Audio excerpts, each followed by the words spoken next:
Right guys, how's it going? Welcome back. Firstly, can I just say a big thank you to everyone who's signed up for my online course.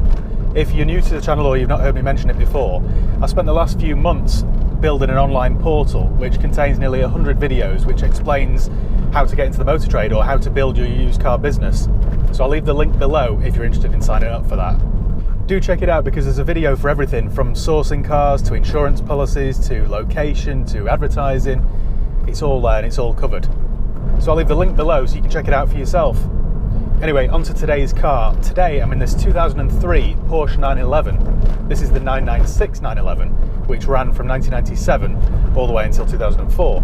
Interestingly, these are the cheapest 911s money can buy.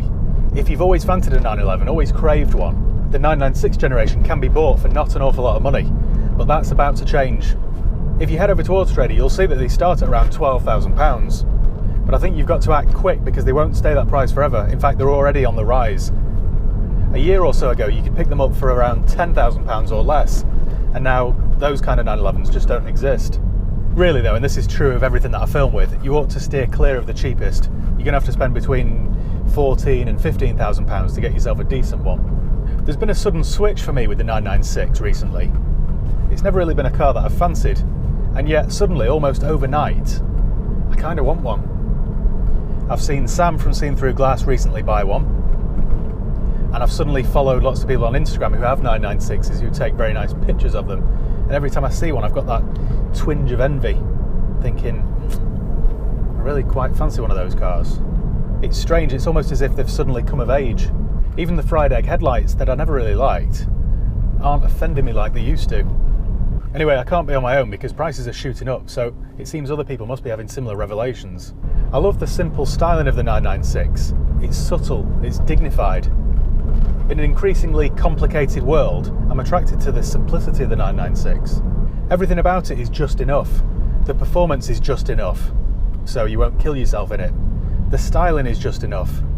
I love how the performance is implied with the styling rather than made explicit like later models. Listen to me, I'm not even a 911 fan really, and here I am gushing. Suddenly overnight I've turned into Magnus Walker. Unfortunately for me, I can't really justify having a 996, and believe me, I've tried. I've still got, well, I'm not bragging now, but I've still got my 2005 E46 M3, which I love. Every time I think about getting rid of it, I look around it and it's like sending a faithful dog to the pound. I just can't do it. And I've still got my 02 SL55 AMG. So I think as far as childhood dream cars from the mid-noughties go, I think I've got both boxes ticked. In truth, both those two cars are just parked up anyway. I rarely use them. So 98% of the journeys I make are done in my Range Rover. And that's kind of the trouble. If I did buy a 996, it would just be parked up next to those two. And what's the point? They need to be used and enjoyed. So I don't really need another car. I haven't got the space for it, and I don't really have the money, so what's the point? And yet, I can't help myself but keep searching for them on Auto Trader. I usually start looking at the cheapest, ropiest examples for about 10 or 11 grand. Then I think, no, if I'm getting one, I should spend 16 or 18 and get myself a decent one. Then I think, well, for an extra 10, I could get a 997. Then I think, well, hang on, if I'm spending 30 odd grand for an extra 10, I could buy a 991. Yeah, I really fancy one of those. And then before I know it, I've wasted the evening looking at 992s with the delivery mileage, trying to keep my balloon payment down. And then I have to just walk away from my laptop and go and get some fresh air. Does anybody else do that, or is it just me? I hope I'm not on my own there. Anyway, we're about 5 minutes in now, so I should probably tell you about the car, shouldn't I? It's been around since 1997. It was facelifted in 2002, and as I've mentioned in other 911 videos, there are a confusing number of models. It's taken me a while to get my head around them, but I'm slowly learning. The range starts with the simple two-wheel drive Carrera, which is the model I'm in today, and that goes all the way up to the four-wheel drive Turbo, aka the Widowmaker. The Turbo is just too fast to use. It looks awesome, but unless you've got your own private airstrip, you're never going to max it out. Then there are the two lightweight track focus cars, the GT2 and the GT3. The model I'm in is a Carrera 2, which means two-wheel drive. Then they do a Carrera 4, which means four-wheel drive. This has the narrow body, as opposed to the wide body you get on the four-wheel drive models. As much as I love the wide body cars, there's a lot to be said for the dainty narrow body. As you drive this, it feels nice and small. It's dainty and agile. You can thread it through traffic. Today's video is sponsored by Car Vertical. Now, before you hand over any cash for a used car or motorbike, it's really important that you do a thorough vehicle history check. Otherwise, you just don't know what you're buying. A car might look okay on the face of it, but until you do a thorough vehicle history check, you really don't know what's lurking beneath. I've been using Car Vertical now for years, and every single car you can see on the forecourt, I've checked using Car Vertical. All you do is head over to carvertical.com and type in the reg or the VIN, and then it produces a very detailed report. So it tells you whether it's ever been stolen, written off, had a mileage rollback, or has outstanding finance on it. In addition to that, it shows you the MOT history, the ownership changes, the spec of the car, the average market value, and a whole lot more. It doesn't just work in the UK either, it works in 35 different countries.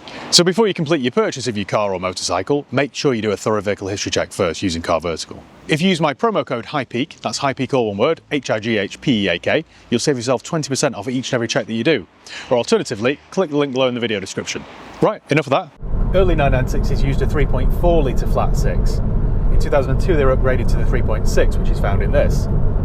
Obviously, being a 911, the engine is mounted right at the back, about 2mm in front of the number plate.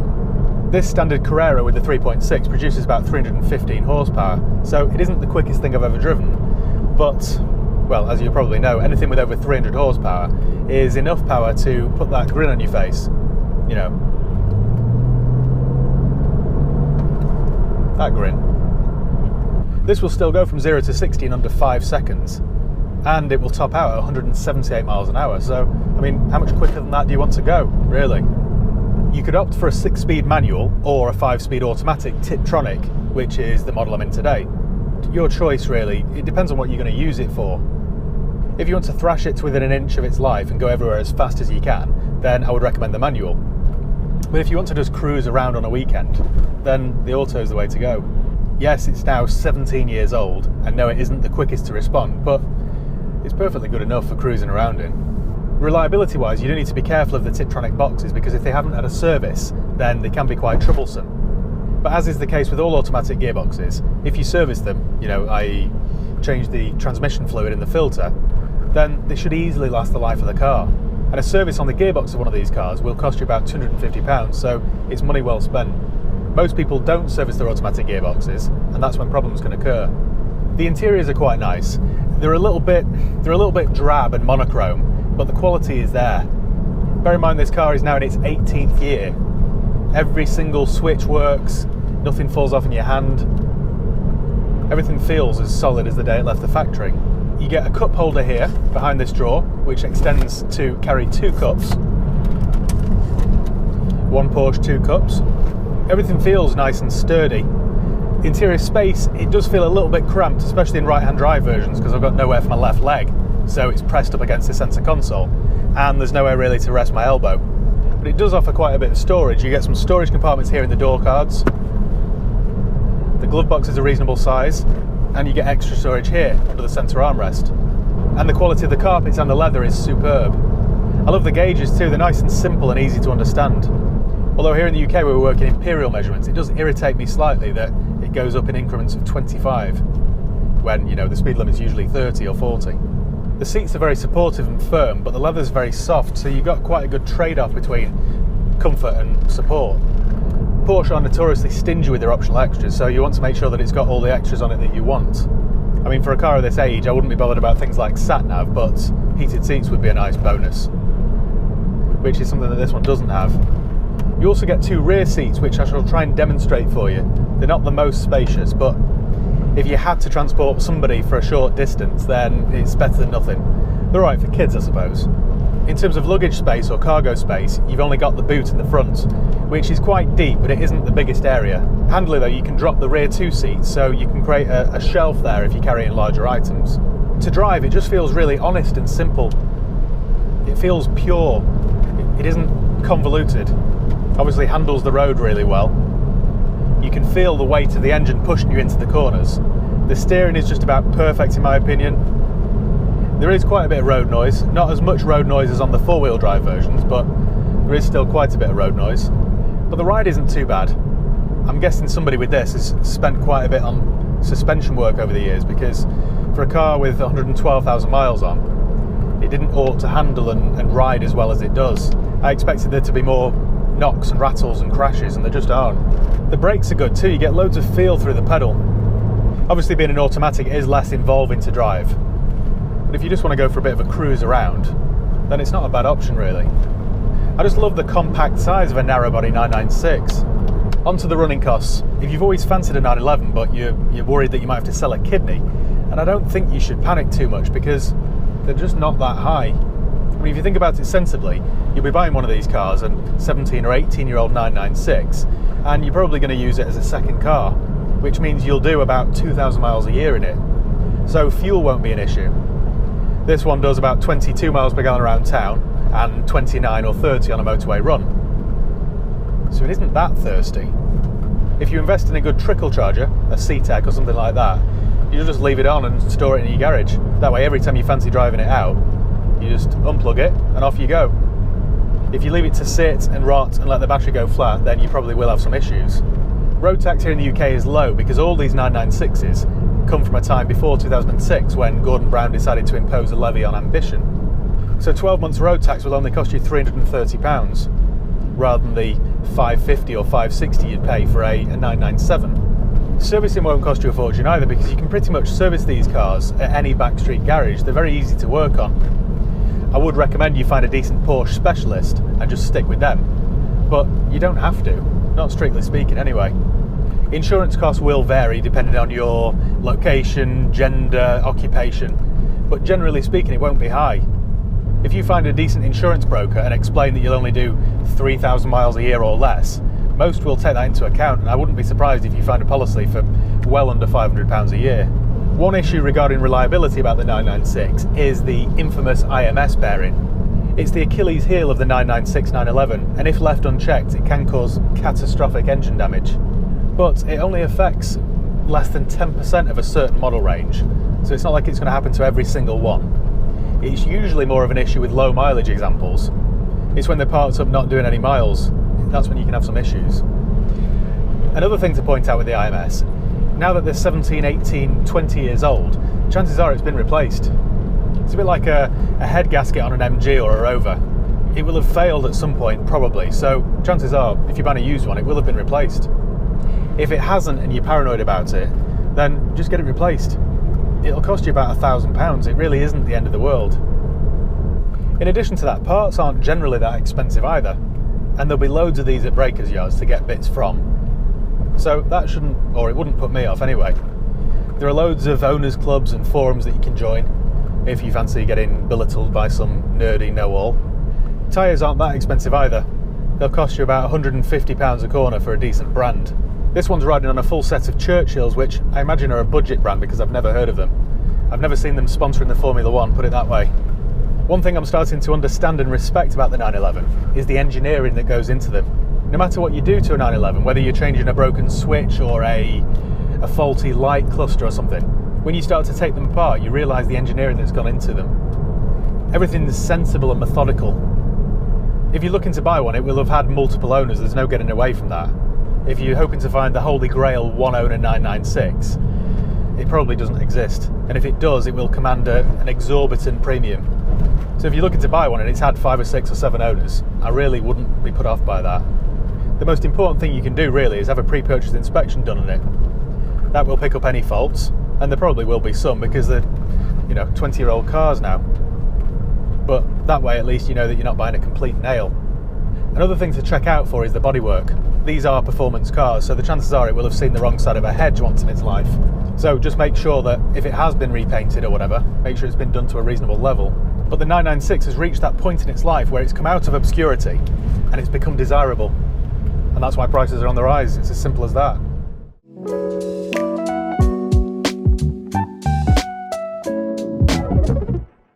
Alright guys, how's it going? Welcome back. Today I'm in this 2009 Porsche 911 Carrera 4. This is known as the 997 911, and it's been around since 2004, late 2004, and ran until 2012, when it was replaced with the 991 911. This 997 ran for about 8 years, and it replaced the slightly unpopular or perhaps misunderstood 996. Before I get onto this car, I've got to announce that my online course is now live. You can sign up and enroll. And it's something that I'm really, really proud of and passionate about. I've spent months and months working on it, and hours and hours and hours. I'll leave the link to it below in the description, but you'll basically get access to nearly 100 videos that I've created, which will help you grow your car business, or if you're not even in the car business, it will help you know where to start. The lessons that I've made cover every single topic. They cover everything from how to start, where you should base your business, the pros and cons for every location, trade plates, motor insurance, how to handle leads, how to brand your business. Everything that I could possibly think of is there. So if you're interested in growing your car sales business, or you want to get into this trade and don't know where to start, then enroll today. Hopefully you'll learn a great deal from it and won't make some of the mistakes that I made in the early days. Click on the link in the description and sign up today. Anyway, back to the 911. For a car that's remained largely unchanged for over half a century, there are a confusing amount of model names and model variants. If you're not really into 911s, as I wasn't personally, trying to remember all the model variants is a bit like trying to memorise the instruction manual for your dishwasher, and it's about as interesting. The 997 model range starts with the humble Carrera, which is rear-wheel drive and has about 320 horsepower. The Carrera 4 is largely the same, only the 4 denotes that it's got four-wheel drive rather than just two, and this one has the wide body, a bit like the Turbo. Then you have the Carrera S, the Carrera 4S, the GTS, the GT3, the Turbo S. You see why I'm confused, can't you? Even that's not the full story, because you've got the 997.1. This one's the 997.2. You could have had it as a coupe like this one, or as a convertible.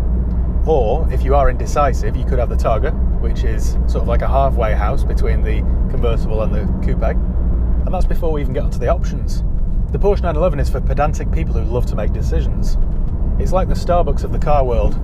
This isn't good enough for somebody who just wants a sports car. No, this is made for somebody who wants a venti, non-fat, wet, double shot, sugar-free, syrup-free, extra hot, extra foam, mocha choco frappuccino. I'm not a 911 hater, by the way, far from it. I totally get the appeal, but they've just never really done an awful lot for me. I've never yearned for one. I've never really wanted one. Because of the dizzying number of model variants, that gives me a bit of a problem today. Do I review this car as a 997.2, 911 Carrera 4 3.8 PDK, or do I simply talk about the 997 in very general terms? I think the latter, before I make a fool of myself.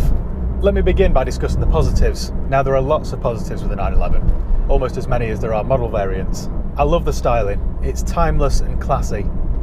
It's flash without being flashy. It's a symbol of wealth and success without being a terrible show-off. I love the design of the wheels. I also love the wider body that you get on the Carrera 4 and the Turbo. Most of all though, I love the delicacy and the simplicity of the styling.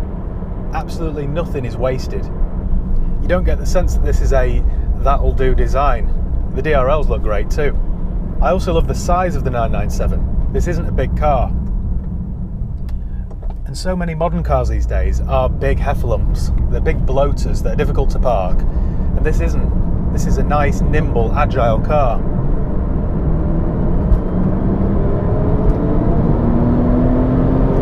There she goes too.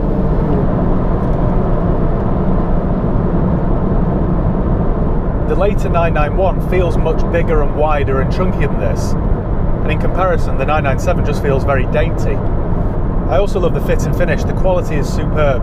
Every single thing you touch is of the utmost quality. The carpets are plush and the leather is soft and has depth. Your first reaction when you get into a 997 might be slightly anticlimactic. It's only when you really start to study it you appreciate the attention to detail, the choice of materials and the quality stitching. The thing I love most though about the 997 is the way it handles. This is a proper driver's car. You feel everything, and I don't mean that in a bad way. This sounds quite poncy this, but you feel at one with the car. I can't believe I just said that. You feel at one with the car, I'm sorry, there's no other way to say it. The more you drive it, the more you learn how to get the best out of it. It's at that point that you'll really start to enjoy it. You'll feel a connection with it that you just don't get with lots of other cars. Of course, the downside to feeling everything is the ride is a little bit bumpy. Performance-wise, it's also very quick, as you might imagine. Even though this is at the lower end of the 911 range, if you press this Sport Plus button and press this button here with a picture of some sunglasses on it, it goes like a scalded cat. This PDK gearbox is excellent too. It's a 7-speed twin clutch gearbox, but the shifts are instant. You also get some paddle shifters on the steering wheel, which are very intuitive, very quick to respond. And then once you turn off the sunglass button and put it back into normal mode, it's fairly quiet. You can just pootle around in this at sensible speeds, the sort of speeds familiar with most National Trust members, and just have a relaxing drive, hoping desperately that you'll see somebody that you knew from high school. But the moment you want to start driving like your last name's Schumacher, the 911 obliges. This is a car that's quite happy doing both. Something else I like about the 911 is the running costs. And don't laugh there, because I'm being deadly serious. They're not that expensive to run. On the motorway recently, I did about 200 miles in this car, and I averaged 32 miles per gallon, which I know isn't a Prius. But for a 911, or for a performance car like this, I thought that was quite commendable. The road tax isn't so cheap though. You'll have to pay Rishi about £550 a year to tax it. But servicing costs aren't bad either. It genuinely won't break the bank. And the other good thing about 911s is they rarely break. If you look after them, and most people do, because most people are into the cars who buy these kinds of cars, they're pretty reliable cars. So yes, it might cost you more to run than a Ford Focus, but not as much as you might think. On to the negatives. Here are the reasons why I don't yearn after a 911. I'll probably get some stick for this in the comments section, but I think it needs to be said. Well, firstly, you'll always hear people say how usable the 911 is. Oh yeah, I just love the 911, it's such a usable sports car. Well, it doesn't have a boot. How usable's that? Not very. Yes, I know you've got one in the front, a front trunk, a frunk. But you'll soon get frunked off with using it, because it's just not very user-friendly. So picture this, it's a wet, miserable Tuesday evening, and it's just about to go dark. You walk back out to your 911 carrying your 2 bags for life, and you want to put them in the car. This being a very usable car shouldn't be a problem, should it? Well, it is. You have to fumble around there for the catch, like a contestant on the Crystal Maze, only with more swearing. The next thing I'm not a huge fan of on the 911 is the noise. It's just a noise. They all have that famous 6-cylinder engine. This one is a 3.6. Oh, no, 3.8. See what I mean? I don't know. There are too many. I think it's a 3.8 actually. Anyway, it sounds alright, but it doesn't sound as good as a V6 F-Type or a V8 Jaguar XK. Nowhere near as good as my SL55 AMG. I know that Porsche noise might get some people all hot under the collar, but it doesn't really do an awful lot for me. In sport mode, yes, it will bark like a rabid dog, but it's not the sort of noise that makes me tingle. The next issue on my list is lack of interior space. They're quite cramped inside. I've got nowhere for my elbow, it's a bit like being in an old Defender. The seat bolsters are very hugging, to the point where they're almost suffocating. And to get your hand down the side to adjust the seat, well, you need to have the hand of olive oil. Popeye's misses. The next problem with the 911, and perhaps my biggest bugbear, the reason why I wouldn't want to use it on a daily basis, is the road noise. It's just unacceptable. You'd probably be able to tell this from my microphone, but there is a lot of road noise in this. When you're throwing this car around some country bends with your music pumping, it's not an issue. But if you go on a long road trip with this car and try and take a phone call over the Bluetooth, the other person will think that you're on a train, in a carriage with no soundproofing. Or perhaps the Flying Scotsman. Actually, I think the Flying Scotsman's quieter. Another thing I don't like about the 911 is the lack of extras. If you buy one of these cars used, unless the first owner's surname was Rothschild or Rockefeller, it will have about as many toys as an Amish family's living room on Christmas Day. So I think that's it. I think that's all the pros and all the cons, in fairly equal measure. And when all is said and done, I still kind of want one. But I don't desperately want one, and I think that's the difference. That's always been the problem with the 911 for me. I don't go on Auto Trader 5 times a day, gawping at them. It's why I don't get excited when I see one in traffic. I totally get the appeal, I just don't crave one. It's probably one of the reasons why I haven't memorised the entire lineup. In fact, I don't think anybody could, not even Rain Man. If I were buying a 911, and I've tried to think about this at length, I think I would go for a Carrera S. Rear wheel drive and just a drop more power. I'd try and find one with some nice options on it in a good colour. Based on the comments I got on my Instagram post of this car, I know that this aqua blue over Savannah isn't everyone's cup of tea, but I like it. It's an unusual combination, but it's interesting to look at, more interesting than most. Some of the colour combinations you see on the internet though when I've been looking are pretty atrocious. Lots of them have a brown interior or a maroon paint finish, and I just think, who's going to buy that? Used prices for the 997 start at around £15,000. That's going to get you an early high mileage one. That's something else to mention about the 911. They hold the values remarkably well, which is good if you own one, but not so good if you're thinking about buying one, because they just don't look like good value. For one like this, a 2009 9972 Carrera 4 3.8 PDK with some nice options, this will set you back about 30 grand. I'm sorry, but that just seems like too much money. For 30 grand, I think I'd rather have a Jaguar XKR. Yes, I know, probably nowhere near as good technically, but more evocative and probably nicer to live with. I honestly don't think they represent good value for money, which is a bit of a problem for me, somebody who's sat on the fence with 911s. If you're looking to buy one, you'll want to check some important things, such as service history. Now, most owners of 911s are, what's the polite word? A bit geeky. They know exactly what they're looking for, so most of them will have very good service history. I wouldn't consider buying one unless it had full Porsche history or full Porsche specialist history. You also want to make sure that it's got both sets of keys, matching tyres of a good brand, the usual stuff really, but it's even more important on a 911. If it's got the automatic PDK box, you need to make sure that it's had a service or two. But if you find a good one and look after it, you just won't lose any money. And I can't think of any other sports cars that I can say that about. So I think that summarises my thoughts on the 911. It's why I try and avoid doing reviews with 911s, because I just don't know enough about them and end up rambling about things like cup holders. Oh, I've not mentioned the cup holders, have I? It has two there, which is pretty good.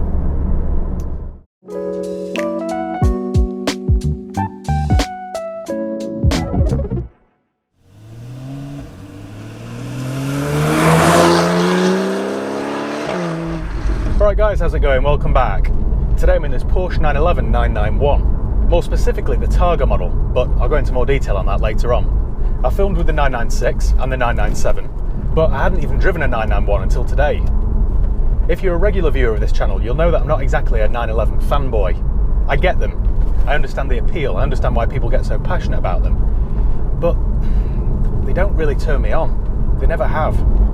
So I thought that would make me the ideal candidate to give a fair and balanced review, rather than, gushing about every single aspect of it like most people. Where should we start then? Well, I suppose with the model name. Now, this 991 was released in 2012 and ran until 2019, when it was replaced with the 992. This replaced the 997, which in turn replaced the 996. I'm not exactly sure what happened to the 998, but Porsche decided that the name 991 was better. It's the 7th generation 911 since it was launched back in 1963. But interestingly, it's only the 3rd new platform. Straight away I can tell you that this both looks and feels like a car that's been honed and perfected over the last 5 decades. Everything is that little bit better than the 997. It's longer, wider, faster, lighter, better on fuel and cheaper to tax. They claim the weight distribution's better too. Something else you might like to know, although this car's bigger than the 997 in every measurable way, it still feels like a narrow, nimble sports car. It doesn't feel like a big bloated GT. One thing they haven't improved though is the road noise. You still get more than your fair share. Styling wise, I think it's genuinely good looking. It's svelte, it's interesting, it's different. Makes you turn your head. It has real presence. I'm not talking about the kind that Santa has either. Whether you go for the standard coupe, the convertible or the Targa, they're all pretty. Personally, I prefer the more pared back, tame looking 911s. I think they're far classier. Classier than the silly high performance models with the daft stickers and transfers and ironing boards stuck to the boot lid. They just look a bit too try hard. I'd far rather have one like this that's a bit more discreet. This being the Targa model has the wide body, which I think looks great. It's very muscular and menacing. Looks like it's been injected with steroids. This one has the upgraded clear rear lights, which I think look great. It's quite reminiscent of an Aston Martin DBS. In fact, this colour, agate grey metallic, is a very Aston colour. I also love the fact there's no chrome, even the badges are black. I've got to point out also the 20-inch Sport Techno wheels. In the two-tone colour, there's something really retro about the design. I think they look stunning. So, the quick bypass test. In fact, let's put it into sport mode, turn on the little binocular button. You ready?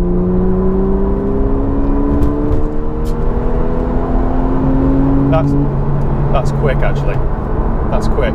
You've got the paddles behind the steering wheel, so you can change gears manually if you like, and that all happens very quick. That is pretty quick. I think I'll calm down a little bit now. Just in case you were wondering about performance, this still has it in bucket loads. The interior is also very clean and tasteful. Everything feels solid and well engineered.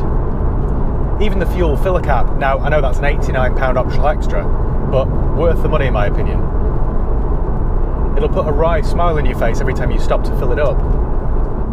The interior is actually very similar to the 2015 Boxster S I filmed with last year, which is no bad thing by the way. It's just all very easy to live with. Let me do a quick speed test again for the purpose of science, obviously. Sport mode, there we go. Second gear, 5,000, 6,000 RPM. I'll change up because I bottled it. That's seriously impressive. If you're looking to buy one, make sure you get one with this upgraded steering wheel, because it looks a whole lot better than the standard steering wheel, which looks like it could have been out of a base model KN. You just get such astounding attention to detail with Porsche. German car manufacturers are famously mean when it comes to optional extras, but Porsche are perhaps the worst culprits. It doesn't matter to them that you're spending nearly £100,000 on a 911, because unless you spend extra, you don't get cruise control, reverse camera, or even parking sensors. They really are ruthless. Part of me thinks that it's just Porsche trying to make more money, which it might be, but secretly I think they're just trying to fuel those forums with more acronyms. Has it got PASM or SPASM? The other day I saw one that didn't even have PSRM QST. That's what those Porsche 911 forums are like. They will be all over this video, telling me how wrong I am. Sad bunch, really. Porsche love an acronym, but not as much as those hardcore 911 fans. Without them, they'd have serious FOMO. If you're looking to buy one, make sure it's got all the right optional extras, because it will just make your life easier when it comes to sell. Trust me, you don't want to make your job even harder when it comes to trying to sell your 911. I couldn't run a business selling 911s because some of the inquiries you get, honestly, they're unbelievable. This one's very nicely spec'd. Now, this one started out life at £97,000. That was before the owner spent another £17,000 on optional extras. £17,000, that's like the price of a new Ford Focus, just in optional extras. This one has the sports exhaust system, which is worth every penny.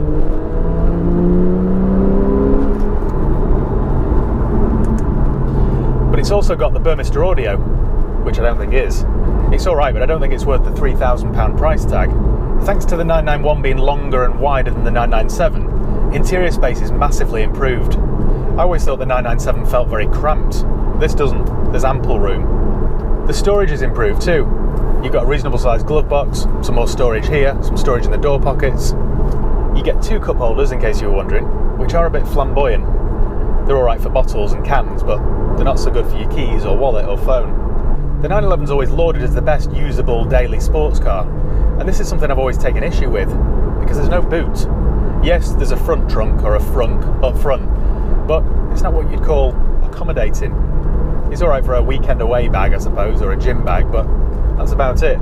There is some more space behind me if you drop the rear seats, but it can't exactly rival a Jaguar F-Type or XK or AMG GT with a proper boot. The other issue is opening the front boot is a bit of a faff. It's alright on a day like today when it's sunny and dry, but what happens when it's February and it's piddling down and all you're trying to do is get your shopping bags out of the boot? It's not exactly user-friendly. There are 2 rear seats, though they're only really suitable for very thin, athletic children. But you can fold them down and make more room for luggage. Performance-wise, I mean, this is the real reason you'd buy a 911. It's superb, it's agile, it's quick, it sounds lovely. The steering is so perfectly weighted, you can just thread it into these corners. This one's all-wheel drive too, which just gives you the confidence to go into these bends at pretty much any speed you desire. For some reason, I had it in my head that the 991 would feel very wide and chunky, and it just doesn't. I mean, I quite like the 997, how it feels very dainty and slim, and I thought that this was going to feel like an HGV in comparison, but it doesn't. This 991.1 is probably the car that most enthusiasts will like, because it still has its naturally aspirated engine. All of the second generation 991s use turbochargers. This feels reassuringly old school. The handling is unreal, it's almost telepathic. Before you've decided that you want to make some corrections, they're just done. It's that instant, it's so, well, there isn't a better word than instantaneous, I suppose, is there? The ride's a bit on the firm side though, but I suppose you expect that on a car like this. Now, if you press this little binocular button here, everything is just amplified. I mean, listen to that. That is glorious. The stats suggest this will do 0 to 60 in under 5 seconds, but to be honest, it feels quicker than that. If we try Sport Plus mode, the suspension stiffens up.